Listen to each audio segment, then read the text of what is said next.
Hello, everybody. Welcome into the NBA Front Office Show. It's Friday. You know what that means. Front Office Friday! NBA Playoffs Weekend 2 edition. Let's go. Weekend 2 edition of the NBA playoffs. Everything in full swing. We're going to talk playoff basketball today. We'll talk about the latest news around the league. Studio Stu said, that's it. The show's starting. I'm out of here. I am gone, man. I've had enough basketball. That's what he said. But we've got plenty to talk about today. We're going to kick things off, though. Give it a big congrats to Evan Mobley, the Defensive Player of the Year. Keith, I think the correct choice here as well. All the credit to a lot of the other guys that were in the mix there, but I had Evan Mobley as my pick as well. Yeah, that's what I came around to by the time it was time to, pick somebody as well. I think he's very deserving of this. It's, a great award for him. Now we look at what does this mean for Mobley and the Cavs moving forward. Evan Mobley had already signed his designated player extension. By winning Defensive Player of the Year, he will now get 30% of the cap instead of 25% of the cap in year one of that extension. So that's a lot of money. It's about $7.5 million, just to keep it simple. That is a big chunk of change that he's going to get differently there. I don't think we've updated it yet on Spot Track, but here's the good news. Look at Donovan Mitchell's number.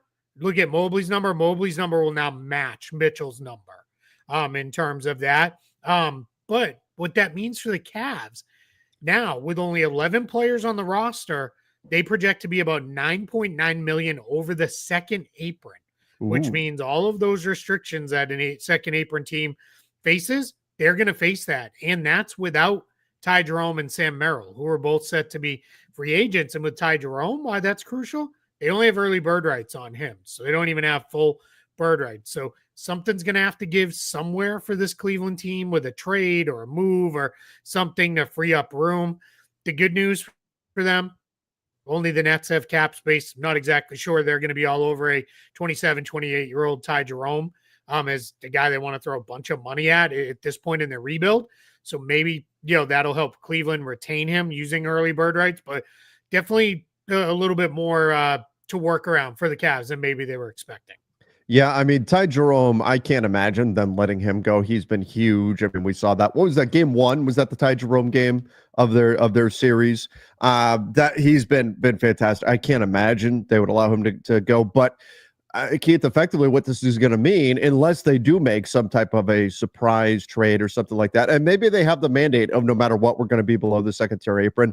Maybe the playoff outcome will have something to do with their decision making in terms of whether or not they're willing to pay to be in that second tier. If they're not, then obviously they've got to do something fairly drastic. Yeah. If they are, though, it would mean we're essentially looking at veteran minimums to fill out the rest of their roster, with the exception of, say, Ty Jerome. And that could make it more difficult to make in-season moves for them as well. Yeah. There's some consequences that come with that. And no draft pick this year, right, because their pick had been traded. It's now subsequently been moved again, but it's no draft pick this season.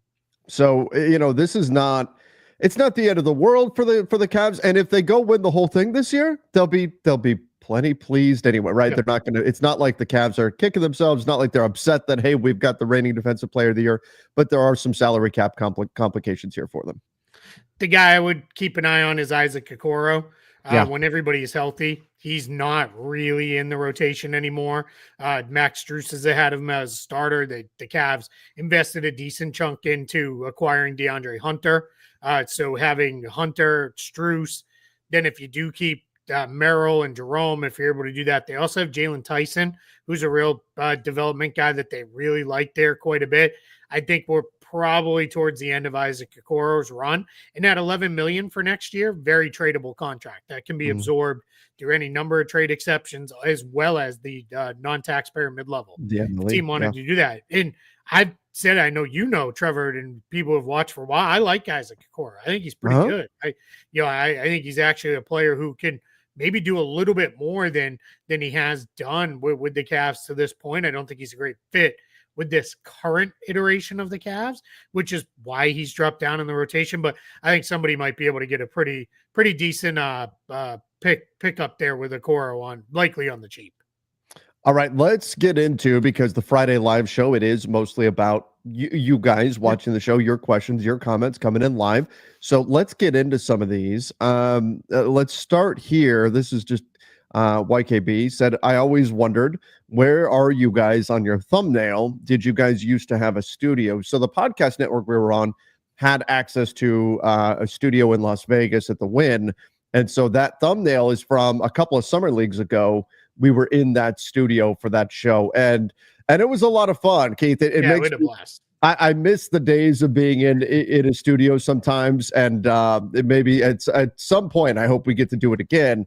But yeah, that was the studio that we had access to. Obviously, not something that we use regularly. Keith and I don't live in the same place. That would be a prerequisite, Keith. We would have to live near each other to do a studio show all the time. In addition to making so much money that private jet travel is no issue. There it is. So guys, start sending in those super chats and subscribe to the channel, please. Right. Exactly. But that was a blast. And I do miss like being in person and doing, there's a different energy when we're actually in the same place for those shows. But whenever we get an opportunity to do stuff in person together, we certainly will.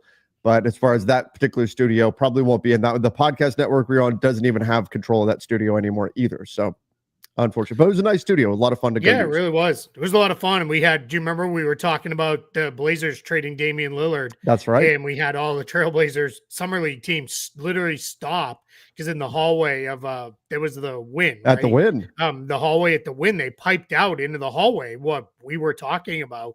And they literally, the entire Trailblazers Summer League team stopped and watched and listened through the window while we're talking about trading their star player. You should get rid of this guy. Yeah, there was something else. I think the only other time we've done it together was in my hotel room. It was kind of a mess of a show because we had problems getting the mics to work. Oh, it was the morning after the earthquake, the Zion game, and the Kawhi and PG to the Clippers. There was the morning after. I think we're both on about 2.5, 3 hours sleep, and it was it was a mess of a show. So, I had just flown in too on like a red eye, and it was that was but hopefully, and we haven't talked a lot of summer league yet, but hopefully we get to do that again this year. That'll be fun. Yeah, absolutely. More to come on that. Isle Farkash said prayers up to Elijah Arenas. Yeah, I mean, I saw this morning he was in an induced coma, now out. Was in a car accident. Scary stuff. I don't have a ton of details on it, so I don't want to speak out of turn and say something that's incorrect. But all I saw this morning was that he is now out of the induced coma and made some progress. So obviously prayers up, and hopefully everything goes well there for him. Scary situation. Yeah, I think the early reporting was that he didn't have any major injuries, which is we're very thankful for that. And the reason for the induced coma was he had major smoke inhalation. So that was, I guess, again, we clearly don't know enough about this to really get too deep into it, but he was, that's apparently the protocol when a person has that much smoke inhalation, they so that way they can kind of handle it. But sounds like he's doing well, and in that, if people don't know who Elijah Arenas is, it's Gilbert Arenas' son, quite the player himself. Headed to USC, I believe it is next year, to play basketball. So we're excited for him, and hopefully he comes around and makes it through this just fine. Yeah. All right. Craig wants to know Keith, how concerned are you about Jaylen Brown and Jason Tatum? Are they just managing injuries given it's the first round? Obviously they don't. They won the other day without Tatum. Is this well, at least we're getting this out of the way early and not against maybe a tougher opponent? I mean, what's the thought, among Celtics fans right now? Yeah, so the Jason Tatum one, all accounts, like, again, I'm going to shout him out in street clothes over on Twitter, Jeff Stotts, invaluable follow. If you love basketball, he will always tell you if there's a major injury or even a minor injury, but to a major player, he's always going to have some update, and he maintains the best database of injury related stuff. So one of the things he said in the wake of the Jason Tatum announcement was other injuries that are tagged as essentially a bone bruise in the wrist it costs them an average, I'm going to round it, but it's 3 games. So about a week of action. So that's kind of about where we're at with this. This would be the second game he'd miss in the series, so maybe he misses another one. The Celtics said he did a little bit more yesterday, so hopefully he's moving. The one that has me concerned is Jaylen Brown, because he got added to the injury report today. And you never like when a guy gets added to the injury report day of a game with the questionable tag. If they get added with the probable tag, that oftentimes is we're just kind of covering just in case something happens and the guy can't go. But it's with the same knee injury that he's been managing. So a little bit nervous about that because he played a lot of minutes in game 2, played very well, the best game he's played. I honestly think, even though this is a guy who won the finals MVP last year, I think game 2 was one of the best playoff games he's ever played. He just had complete control of that game in the second half. The Magic had no answer for him at all. So I am, I'm let's call it moderately concerned. And Drew Holiday got put on the injury report as well as questionable with a hamstring strain, which is something you don't like to see either. No, so those can linger. 3 starters, so it's concerning for sure.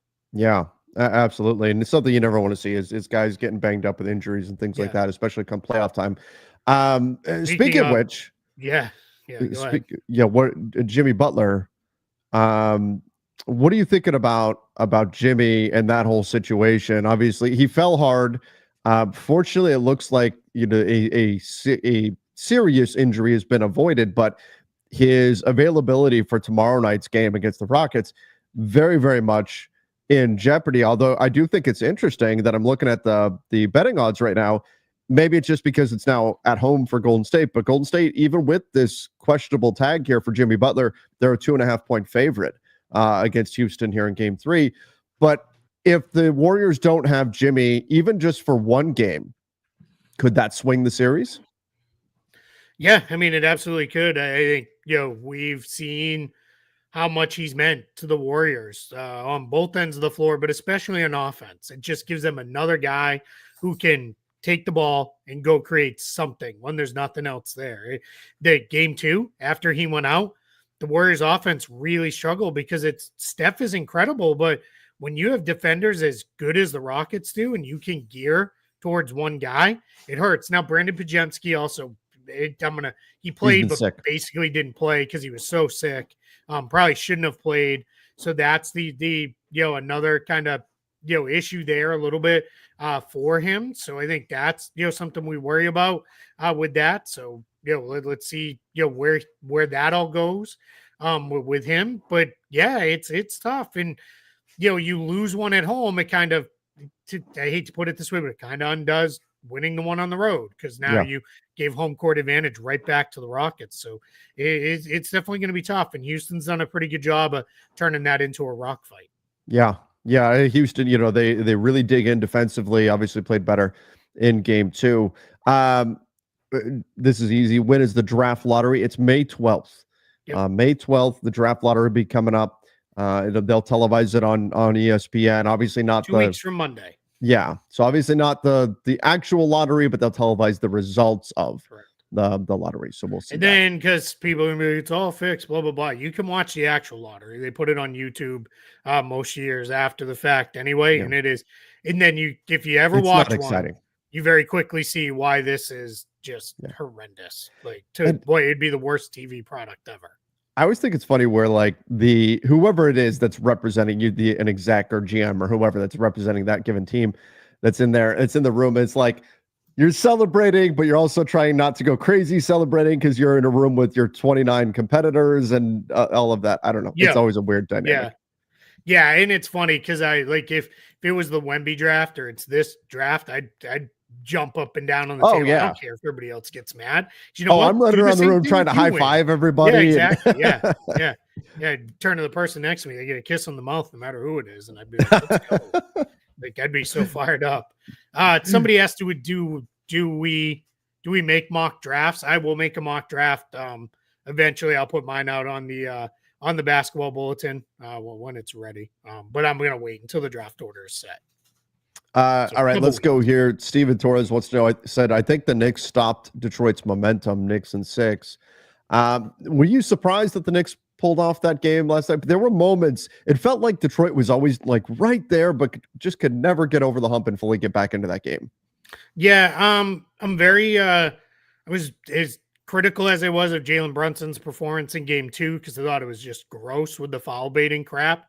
I thought he was awesome in this game. I thought he had complete control. He got to his spots. He was able to break the defense down. And it felt like he either made a shot or made the play happen every time they needed a bucket. Anytime Detroit was able to kind of cut into that and go, it was, it was there for him. So it's just tough for Detroit if their full team doesn't play fairly well. It's going to be hard for them to win these games. They can't have guys kind of, I don't want to say no show, but have very poor games.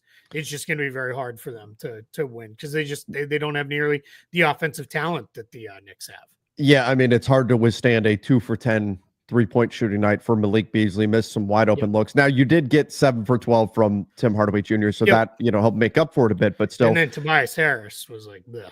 Yeah, I mean, 2 for 9 for Harris, 5 points. You just didn't get enough out of him. What do you think about, I mean, this has been, in terms of the perception of Jalen Brunson around the NBA, this playoffs has been a big step back for him. Like, a lot of people are recognizing some shady stuff, the things that he's doing on the floor, Detroit fans chanting certain things at him and all that kind of stuff. Yeah. I think the perception of Jalen Brunson has taken a big hit around the league from fans, I think, around the league. He's still obviously very effective. Should that bother him at all? That now he's suddenly shooting up to being like up there on the list of the most hated floppers in the league based on what we've seen over these last few games. Should that be anything for him, or just keep doing what he's doing? Yeah, it's a good question. I think this one screams to me this is you hang around long enough to see yourself become the villain, right? Or this is also, I think, for the general NBA fandom, this is a little bit of familiarity breeds contempt, right? Where now it's like, all right, we've seen this now. I think people are just kind of they're looking for ways to tear him down a little bit. I still really like Jalen Brunson. I just thought game 2 was an absolute joke. The way he played.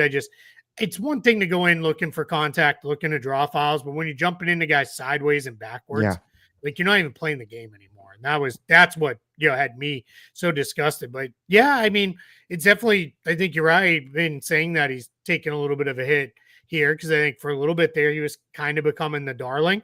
But he was. I think Knicks fans and the Knicks are like, who cares? Hate him all you want. If he's winning games, that's all we care about, right? Like, he'll be our hero in New York, and all the rest of you can hate him. Yeah. I got to answer this one. I can't get it to show. How glad are you now that Trevor is back? Very. I don't like doing the show by myself. That's right. That was I'm last week. not good at doing the live show by myself. Well, I'm glad to be here, and I was bummed that I had to miss last week's, but it was a crazy day last week. I was traveling to go visit family and stuff, and I just hit a point like early on in the day where I'm like, I'm not going to make my flight. There's no way. Oh man, yeah, I could tell when I was like, so are we doing a show? And your answer was basically, dude, I'm stressing. Like, I don't know. I was running around like crazy trying to get everything ready to travel. But I appreciated you doing the show solo. I know it's not easy. M. Wesley said NBA front office show is awarded a new NBA franchise starting next season. Well, that sounds right there. I'm in. Yeah. Let's go. I'm in. Let's do that. I bet we can get a studio then. Yeah, right. If you guys give us about 7 billion more super chats of $1 each, we could probably be in the mix. Yeah, maybe we could wherever you guys steal the Vegas team away from LeBron. Yeah, make that happen. Yeah. All right, let's see. The league lets you take one player from the following list to build your team around: Ja, Trey, or Zion. Who do you have? What's that? Zion. You're going Zion? He's got the highest upside, and he's got the flexibility in his contract that protects you a little bit. he's the only guy that I think could be a true 1A superstar if he gets it together. So if you take that gamble, that's probably I would have Ja third on this list, by the way. I would probably go Zion, then Trey, then Ja, who unfortunately got hurt last night, and the Grizzlies blew a 29-point lead after Ja got hurt, and now it's they're down 0-3 in that series, so that's about done there. But yeah, Zion, I think I would probably go with as well. It's either Zion or Trey. It would depend on how confident I am that Zion is ever going to at some point get healthy. Yeah, that's what you're betting on here. We know at least fairly well what the upside is of all three of these guys. And if you're telling me these are the three guys to pick from, I would take Zion simply because the upside is the highest if healthy. The upside is indeed the highest. You're swinging for the fences, but it's a risk. Whereas you know that Trey is at least gonna play. So Yeah. and some people say no way you take Trey over Ja. Did everyone forget Ja before all the shenanigans? No, I think Trey is actually a little bit underrated. Michael Scott Paper Company. And when I consider there's some good episodes. When I consider like the off-court stuff you have to deal with Ja Morant, I've got more confidence that Trey's going to be there night in, night out, and he's not going to do stuff like, oh, I can't shoot guns at the opposing team, finger guns or whatever. Now I'm going to throw grenades and that kind of just immature BS. So it's the injuries and the immaturity for me with Ja that worries me. Plus, he can't really shoot, and you automatically put a bit of a handcuff on your team when your primary playmaker is that limited as a shooter. That you have to then nail all the guys around him. That kind of becomes a tricky point. I love Ja. I'll say this. I do not like all of the people who are now coming out and being like, well, it's kind of Ja's fault he got hurt last night. Like, we can't champion and celebrate dudes dunking on other guys and then be like, well, if you get hurt trying to dunk on somebody, that's on you. Like, those two things to me are that they don't run a parallel path, right? Like, you're going in opposite directions there. So I'll also say this. I don't think Lou Dort is a dirty player. I think he's a reckless player.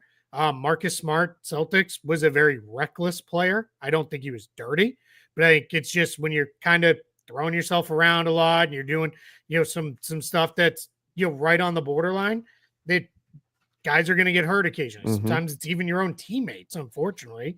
And, it's just, I kind of chalk this one up to, it sucks, but crap happens sometimes. It is what it is. Yeah, it's sports. Yeah, and I don't fault. I mean, what makes Ja is his insane acrobatics in the air and everything. But yeah, I wouldn't. I'm not looking at Ja Morant saying it's his fault he got hurt or anything like that. Like, there's no. Yeah.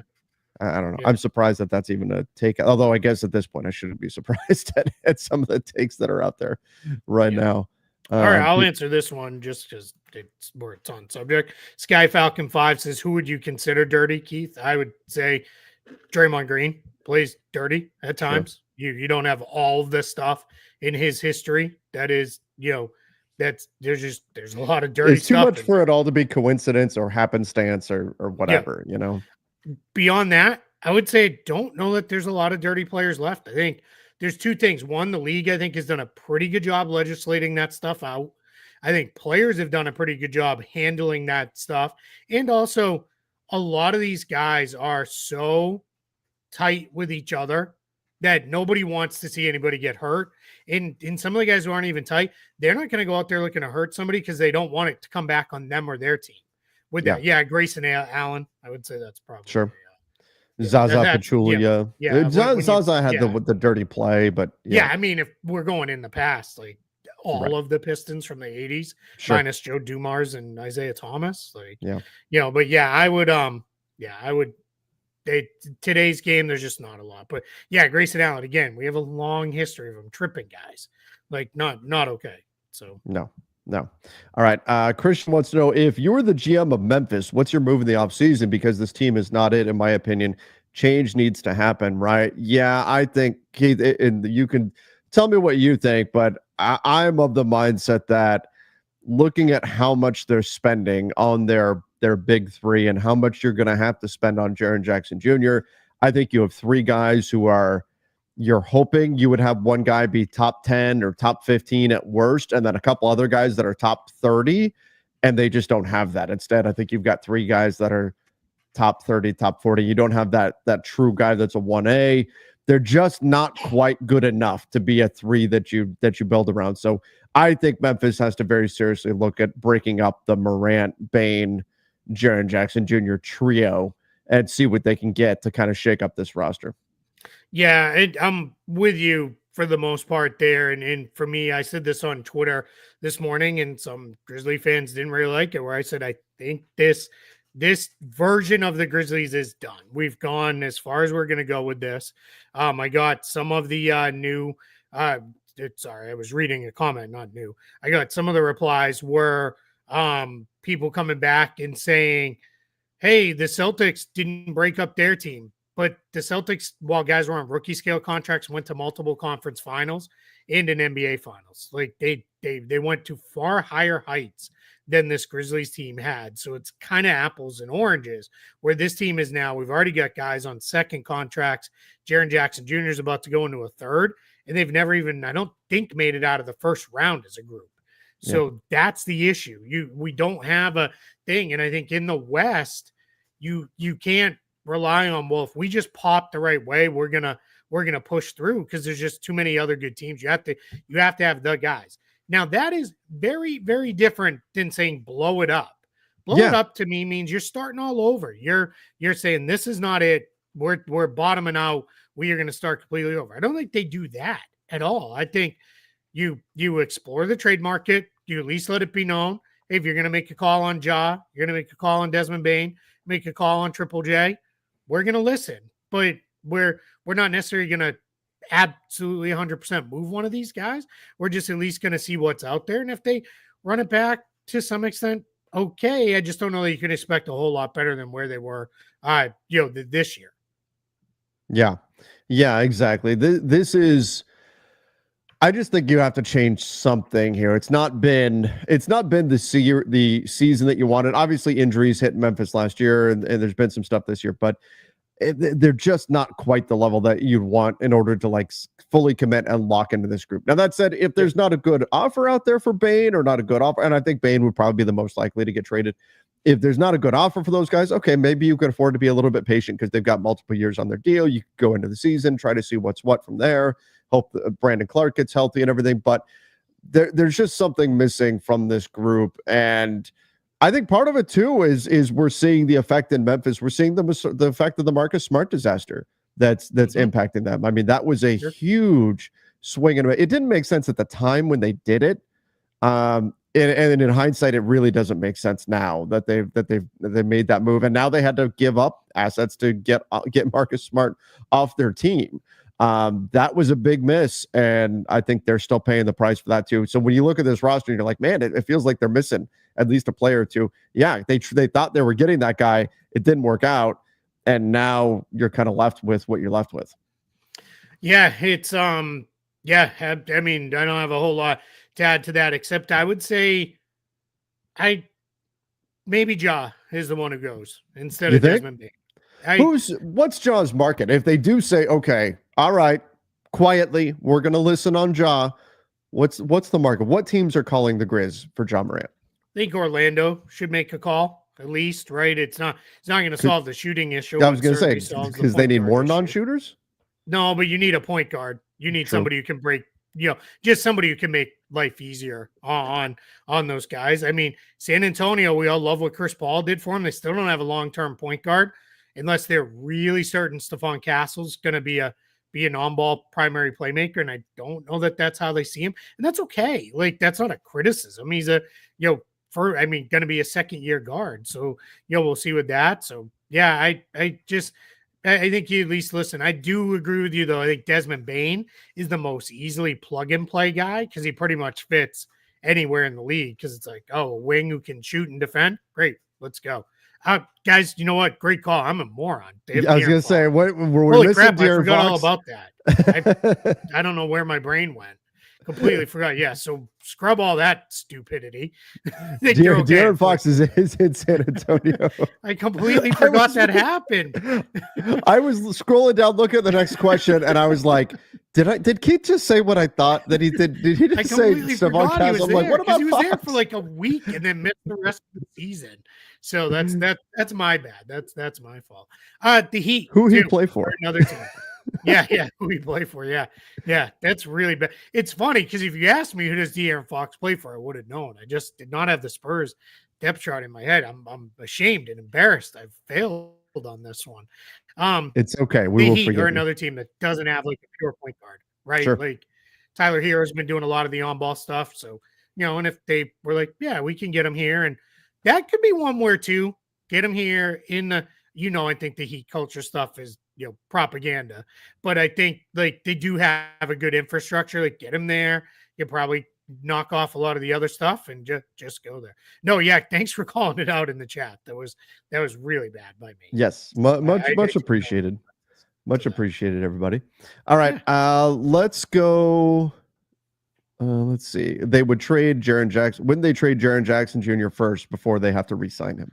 Maybe. I mean, maybe. Yeah. I will say this. I think mostly, or I think the most likely path, this is the way I want to say this, is they don't do anything with the big three guys, the core three guys, and they make moves around the edges. I think that is the most likely path. Sure. That's not the path I would take. What do you think if those three players, who's actually got the most value? Like who would get the best return between Ja, Bane, and Jaren Jackson Jr.? Yeah, that's hard because I think it's very dependent on who the team is. Right. Probably like a year ago, the answer was easy, Ja. And now I feel like that's maybe not the case so much.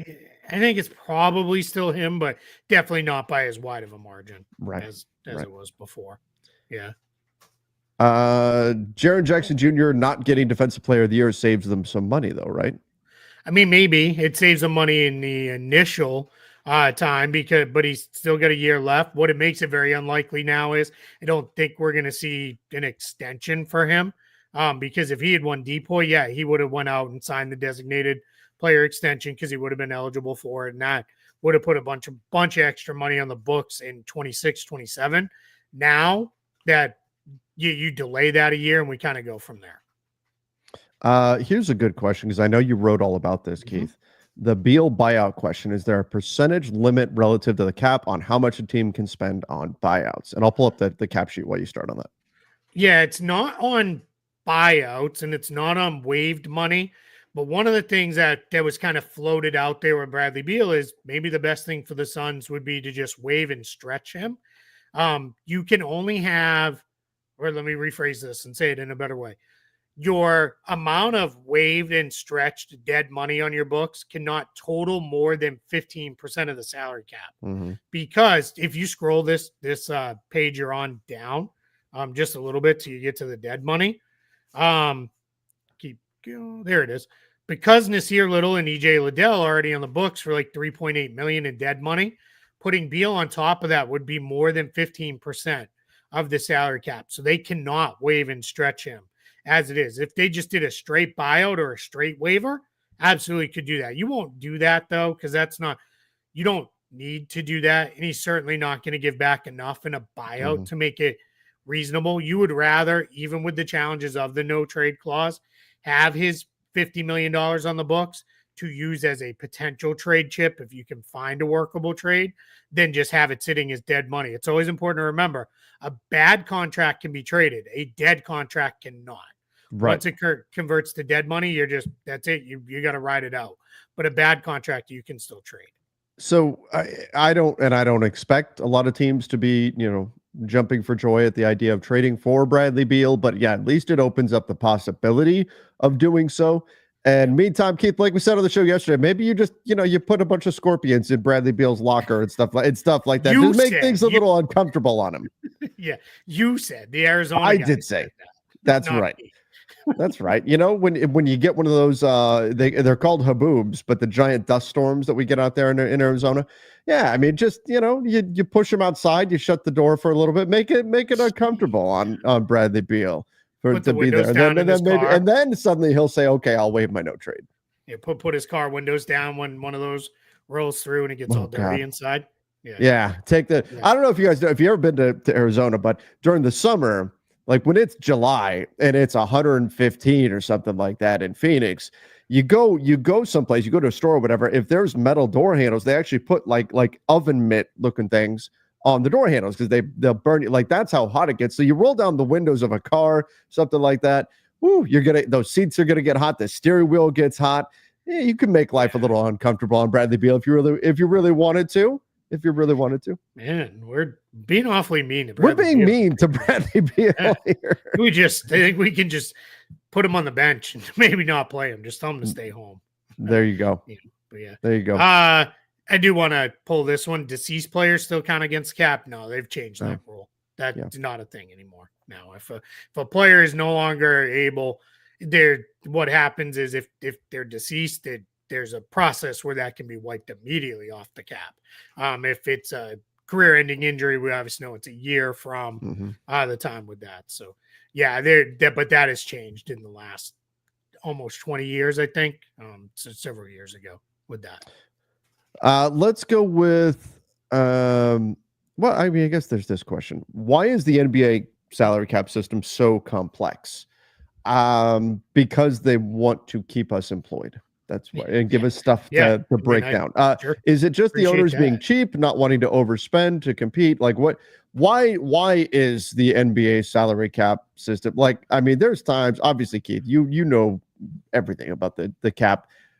I do this every day, and every once in a while, I'll trip myself up and go, "Oh yeah, no wait, that's right. This works like this." And it is so involved when you start getting into the cap, and it's overly complicated.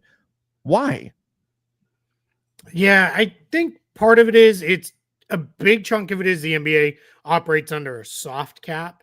So unlike the NFL, which has a hard cap, which is you cannot exceed that amount in a given season, you have to hit the cap number.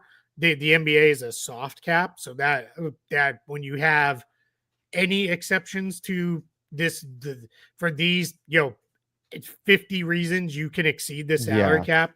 That's going to add a ton of complexity to it. And then the complexity that's been added, I'll say in the last 3 collective bargaining agreements. I know everybody's hyper focused on this one because of the second aprons and all that stuff, but it's really been building to this. It's all in the idea of let's create a level playing field. Let's try to keep things in a place where we can have 30 teams feeling like they have a chance. And it's not Major League Baseball where, you're going to be one of the 10 big market teams. And then every year there's 1 or 2 that surprise, but rarely do they surprise long enough to have any kind of real staying power. So it's a very overly simplified answer, but that's kind of why. There's rich teams, there's poor teams, there's 50 feet of crap, and then there's us, right? In Major League Baseball. I watched that movie on my flight the other day, by the way. It's still great.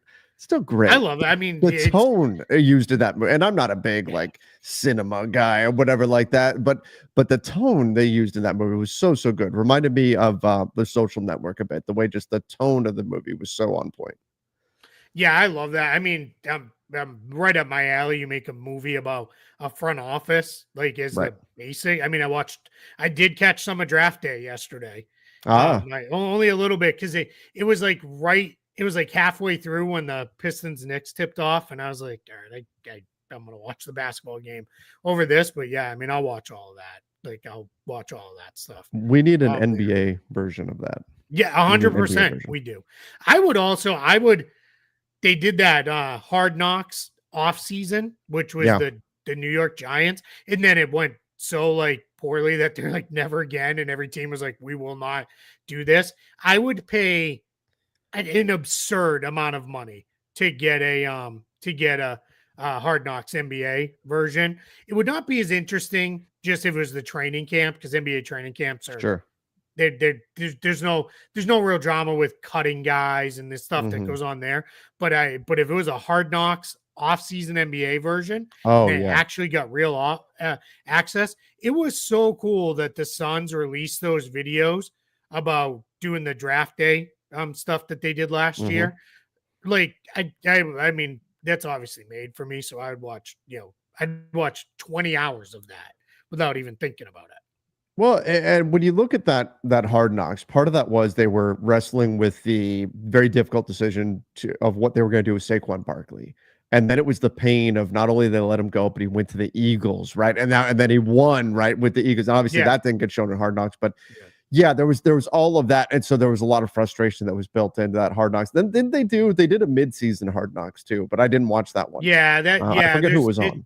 I think they've done that now a few years running. One year it was one whole division. It's Yeah. funny. I watch Hard Knocks, but I don't even really watch NFL games anymore. Like that's how That's stupid I funny. am about liking front office stuff with this. So I'm the equivalent of everybody says NBA fans like transactions more than like the games.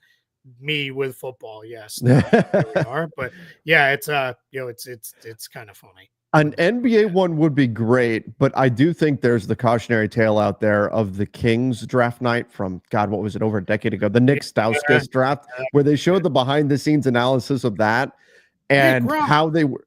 Yeah, the Nick Rocks. God, that was so embarrassing. Like, and how they landed on Stauskas and everything. It just. Anyway, I think teams would be worried about looking bad, rather than, and there's a lot of teams that operate that way where they want to control the information that's out there and they don't want to let anything else out, especially they just don't want to do anything that's going to look bad. And so there's teams that would be very cautious about it. It's like, I love this stuff, but they act like this stuff is like state secret. It's like, and I'm not going to get into any kind of political discussion here because it's not what we do, but it's like this stuff is not that important. Like I love it, don't get me wrong, but it's like, come on, guys. Like if you gave people a little bit more of a peek at what you do, like it's that wouldn't be the end of the world, but that's just it is what it is with that. All right, we've got a few more non-basketball topics. Yeah, we'll save those. We'll save those though. Let me go here. Jazz fan here. Oh. Well, good on you for suffering through a tough season and still being around. We're adding 2 more players in the draft.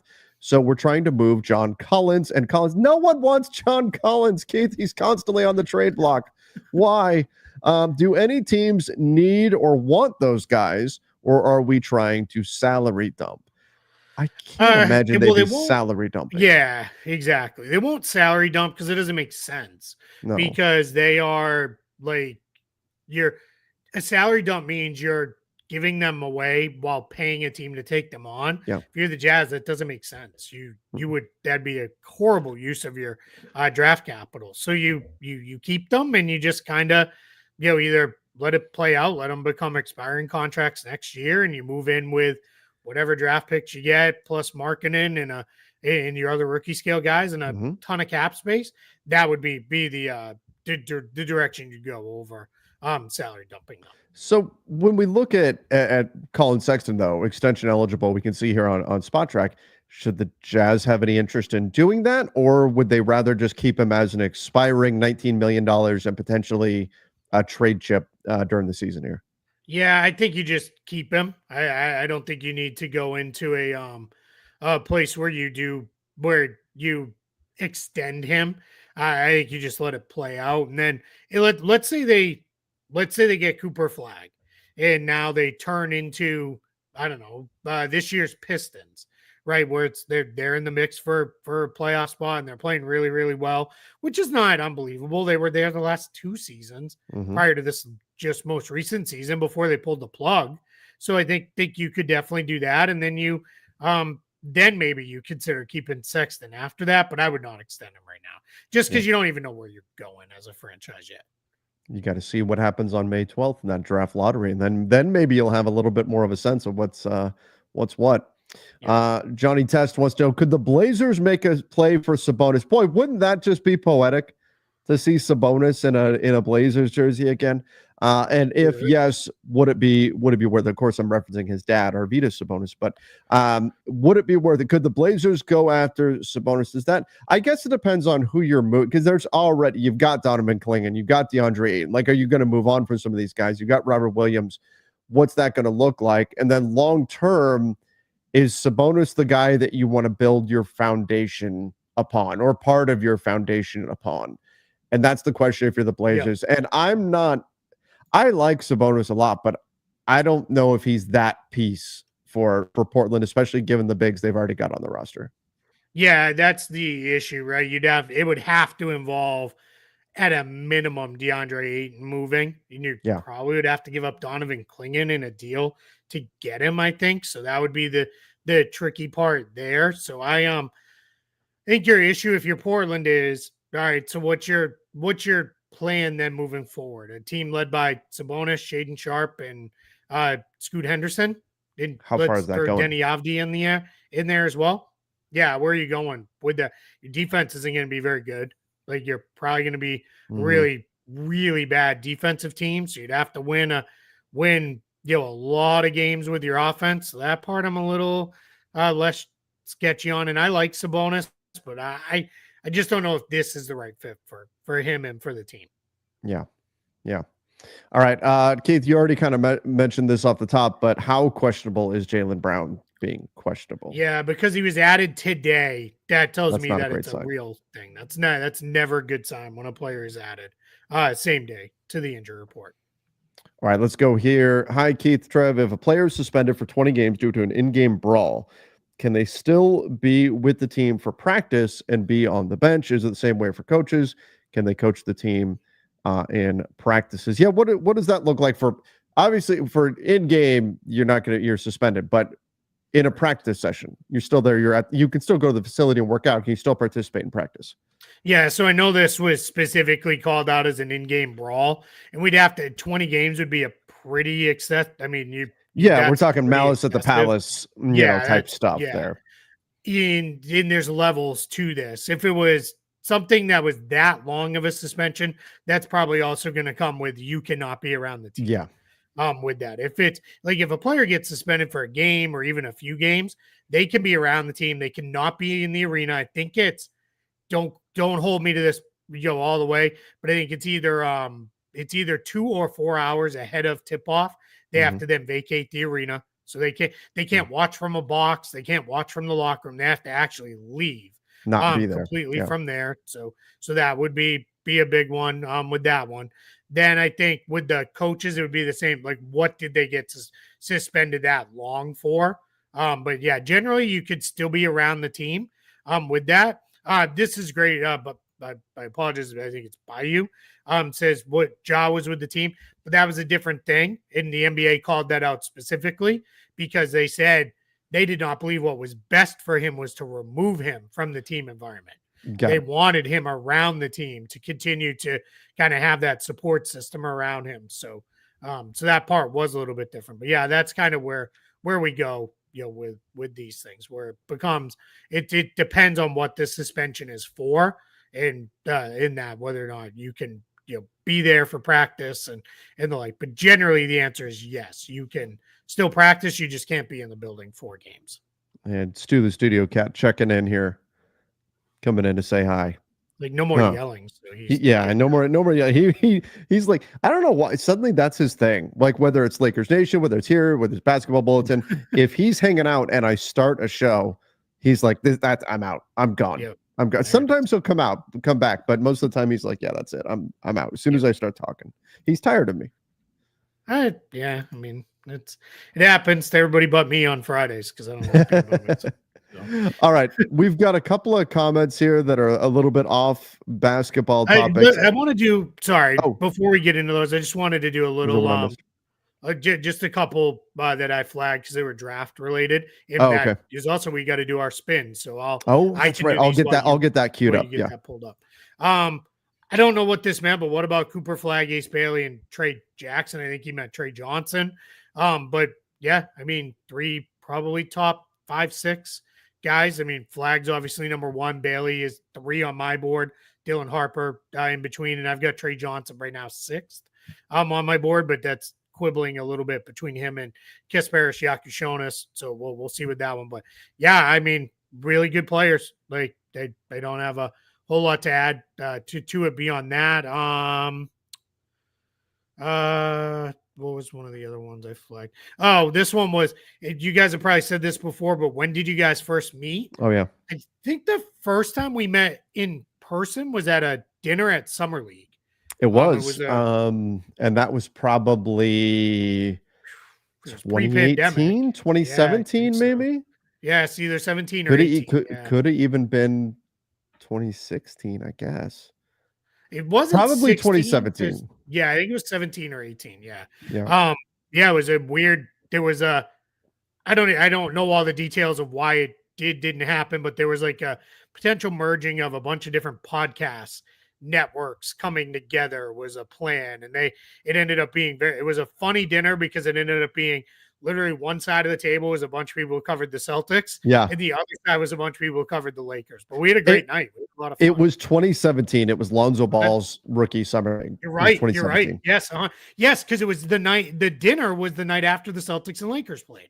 Yep, that's right. In Summer League. Yep. Yeah, good call, man. That's a good memory right there. Yeah. Yeah, so that was the first time we met in person. I think I started doing your show semi-regularly leading up to the Lakers signing LeBron, because there was a lot of cap stuff going on with that. So I want to say we did that. And then it was over the pandemic that we said, let's relaunch this podcast as a thing. And it started to we had done, you were one of the first guests on the podcast when I started the Lakers Nation podcast. Okay. You were one of the first. I think you were within the first 10 episodes. You were one of the first. And then you also wound up being on the 100th episode. You wound up being the guest for the 100th episode. Yeah. I remember that. At this point though, it'll be 10 years for me with Lakers Nation in August. I was going to say, yeah. It's at this point, I have no idea what episode number we're on. I mean, thousands. Somebody asked me that last week. Point.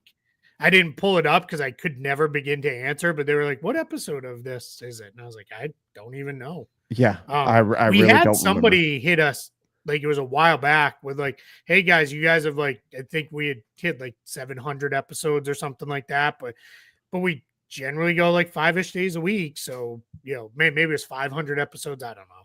But something. Yeah. Well, but we switched networks a few times too. So I think that kind of reset some stuff on the podcast counter. I don't know. I would have to go back and dig and everything. But anyway, yeah, I don't remember what episode we're on or anything like that. But yeah, you were on a bunch of Lakers Nation episodes. We did a lot of cap discussions and things like that. A lot of stuff about Luol Deng's stretched money. Oh, so much about Luol Deng.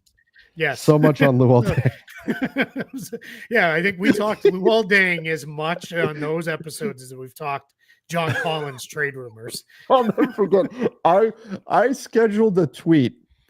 I mean, we're talking like it was like a year and a half in advance. Yes, I scheduled a tweet to go out the moment Luol Deng's contract came off the Lakers books. And it wound up being like my best performing tweet for a while. It's been surpassed since then, but at the time it was like my best performing tweet because everybody was just celebrating and it was one of those like set it and forget it things. And I had forgotten that I had done it until suddenly I'm getting all these notifications and I'm like, what's going on? Oh, Luol Deng's contract. That's right. I set that to go out. Oh, it was funny. Yeah, those were the days back then. That was. All right, now we can do the non-basketball stuff. Well, here we've got one more here that just came in. Jay Flacco said, "What's up, fellas? Lakers are short at the 5, and there's not that much out there in free agency. How would Steven Adams, Larry Nance acquisition look for us as backup options?" I mean, sure, as backups. Yeah. Steven Adams is fine. Is he the lob threat that you're looking for to play with Luka? No, but he can at least be a physical screen setter and that type of stuff. But backup options, what we're talking about there. Yeah, I think Steven Adams, like in that case, you keep Jackson Hayes, right, to do all that stuff, and then Adams is there as a backup. Larry Nance Jr., I think the issue is he a 5? Like you're just kind of doing a lot of the same stuff. It's probably more 5 than a lot of what the Lakers are using right now as a backup. So I'm just looking through it. Yeah, it's not. It really there's not a lot. No. You know who I might actually take a look at if depending where the Spurs go, I like Sandro Mamukelashvili. Like, I just think he's a good player who can do some stuff. And his name is fun. Yeah, right. Yeah, you'd have a blast with that. Mamukelashvili. Okay. There was one where I finally, so over the course of a live Lakers versus Spurs game, I taught myself how to say his name. Say it. From having to say it so many times, and then I just had to prove that I could say it, so I kept yelling his name. It was a lot of fun. So yeah, I wouldn't mind him being a Laker. The other guy I would maybe take a peek at, because let's see where he falls, because this is a guy who could be a lot more affordable to get than I think people are thinking, is Clint Capella. Yes. I think you could maybe take a look at him. I think he's somebody who could maybe make sense. That would be one, like if LeBron was like, all right, go get us a 5 and I'll take enough to free up the taxpayer or whatever it is with that. So yeah. Right. Okay, let's go into our we can close out. We'll close out with all right, let's start here. Enjoying Daredevil. Yeah, I mean, I finished the series. I'm assuming you did too, Keith. Yep. It was awesome. I don't know. It's been out for what, a week now? A couple of weeks? Yeah. Can we spoil things? I don't know. We'll avoid spoilers a little bit, but I just say I like awesome. The way it ended. And I think it ended set up. It very much felt like a middle of the season where it ended, which is what it was, because this was supposed to be like an 18 or 20 episode season. So yeah, but I liked it quite a bit. I thought it was. I liked stakes too. They let it be violent too. Like there's some moments, especially in the last episode, where it's like, oh boy, like this guy, yeah, exactly. Oh yeah. Well, we could say that. We don't have to say who it is. Kingpin crushes a guy's head. Yeah, like, and it's like, to me, worse than Game of Thrones was. Like, you didn't get the eyes popping like you did in Game of Thrones, but we won't spoil that one. It was bad. It was bad. But no, the Daredevil was awesome. I liked it. My only complaint with Daredevil, and I think because we are now a few episodes past this one, is like the whole Muse thing. Yeah, and it's the kid from Wednesday, from the Netflix series Wednesday. He was also. I've never watched that, but that's it's pretty good, and they're doing season 2 of that. I would recommend checking it out. But anyway, he was in that too, and he kind of always plays the creepy guy or whatever. And hey, I studied Taekwondo for a few years, and then he's able to like hang with Daredevil in a fight. Yeah. Like that was a little strange, and then just, I mean, this is obviously it's a comic book movie and all that kind of stuff. But this is supposed to be like the street level guys. It's more real and all of that. Like some of the fight, it's like you're watching a Rocky movie. Like these guys are superhuman, just taking all of these crazy shots, and they're supposed to be like ordinary people, aside from Daredevil having his special abilities and all that kind of stuff. So there was a little bit of that too. I'm like, how is this guy even coming close to hanging with Daredevil? But that was those are minor complaints. Overall, I thought the series was fantastic. Yeah, I big fan. I really enjoyed it. I'm excited to see where they go moving forward with it. Okay, let's also go to how excited are you guys for Thunderbolts? I'm pumped for it. Very. Yeah. And I don't know if you've seen like the early reviews, the people who've seen it so far. Like the early reviews are all like very good. I've seen a lot of this feels like Marvel again, and that's exciting to me. Yeah, I've seen a lot of it's funny, but it's exciting. It's good. And I actually, what got me really excited is I saw a review. I wish I could remember who it was, but it's somebody who's been very critical of the recent Marvel movies and was like, "Oh, well, we're back. Like I'm like we're back with this one." And that, when it's somebody who's really critical says that, like, we're there. So yeah, I'm excited to see that. We might have to work around that next Friday. We'll talk about it. We'll figure it out. Because I want to go. Because if I don't go, I don't know when I'm going to go. My fear is I'm in a couple group chats where people are like, "Too bad, dude." Then drop out of the chat because they're all going to see it Friday or Saturday, and they're just going to spoil the hell out of it. And I just don't want it spoiled. So don't want to do that. Yeah. Makes sense. So cool. All right. Well, there it is. All right. There it is. There we go. What movie do you recommend if you're starting to watch the Marvel movies? Iron Man, start at the beginning. Start at the beginning. Yeah, they're all on Disney Plus. So just start at the beginning and they make even your way have a through them. chronological order option. Yeah. Where What would you go, do? Would you do the chronological? So you're starting with like Captain America, then working your way forward. No, I would do the release order. Yeah, that I would they too. came out, because that if you do chronological, the post credit scenes kind of get they would get all mixed up. Yeah. But I did that when Disney Plus first became a thing. And suddenly all the Marvel movies were available to us. I did that over the course of a summer. I watched all of them, and it took, it was over months, but still I watched all of them in order, the whole like Infinity Saga and everything like that. It was pretty cool. So if you're just starting, definitely start with Iron Man and then build from there, and just understand that most of them are good. There's going to be a few, bumps in the road. Like you get to like Thor, Dark World and stuff like that. And you're like, but most of them are really good. And I think you'll really enjoy it. Yeah, and when you watch them that way too, some of the stuff that they do is callbacks that they set up movies earlier are really awesome. So I would just sit down and start plowing through them, because they're really fun. I mean, I enjoy them. So Ray said, "Damn, Trev, how did you have time to binge watch all of that?" It was over months. It wasn't. I'm not talking. I was watching a movie every night or anything like that. It was over a long period of time that I. There was a point where I used to try to do it every year. But that's when there was like 20. Now there's like 40, and it's like in the TV shows and everything else. It's hard to keep up with all of it. My goal this summer, I will get through the Fast and Furious movies. I've never made it past the fourth one. Like every time I try to sit down and do it, I never make it past the fourth one. So I'm really gonna try. Somebody asked if we're watching Last of Us.